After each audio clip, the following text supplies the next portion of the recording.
Том санаа бүхэн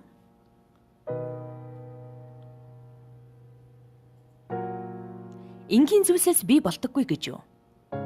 Хэрвээ тийм бол үргэлжлүүлэн ярий. Бид бүхэн хоорондоо зайтайч. Одоо энэ бүхэн зөв санаа байна. Бид бүхэнд энгийн санаа төрөхөд. Хэрвээ тийм бол бид бүхэнд энгийн санаа төрөхөд энэ бол дэлхийг өөрчлөх мөнгөний тухай биш. Хүмүүсийн тухай. Өөртөө үлдээ энэ зөвхөн мөнгө биш, өөрийн хүсдэг сайн үйлсийг хий. Бид түүний чинь төлөө цалинж олъё. Баггүй хүмүүс ямар сайхан санаа вэ? Би хиймээр байна гэж хариулах болно. Удалгүй хэсэг хүмүүс бас л би хиймээр байна гэнэ. Дараа нь бүгд би хиймээр байна гэж олон орны өөр хэлээр хэлэх болно. Хариултууд эндээс бас тэндээс гарна.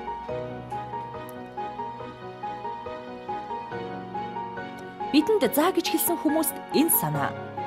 Урд өмнө нь хийж үзээгүй ажлаа хийх эрч хүчийг өгнө. Эдгээр ажлуудад хоорцсон төрөл зүйлийг хамгаалах, бичиг үсэг заах, доктортой бизнесийг хөгжүүлэх, хүмүүсийн бодит болсон хүсэл мөрөөдөл бид бүхнийг гайхшруулдаг. Тэд дэлхийг өөрчилж байхад дэлхий бас тэдний төлөө өөрчлөгдсөөр байдаг. Тэд өгч байгаа хэдий ч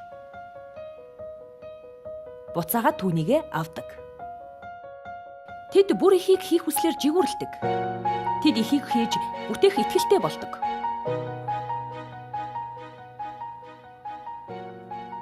Тэд өөрчлөлтийг хийж байна. Сайн үлсийн аянаас эхлэн амьдралыг өөрчлөн, бусдад итгэл найдварыг төрүүлнэ. Тэд дэлхийг бодитоор өөрчилж байна. Олон төрлийн төслөөр газар болгоно.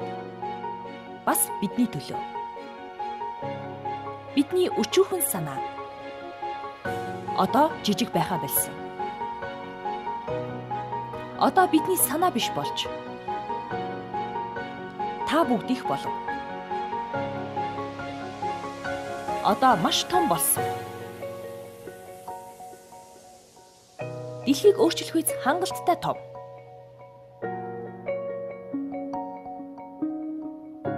Дэлхийг өөрчилцгөөе. Өөрчлөхийн тулд та юу хийх вэ?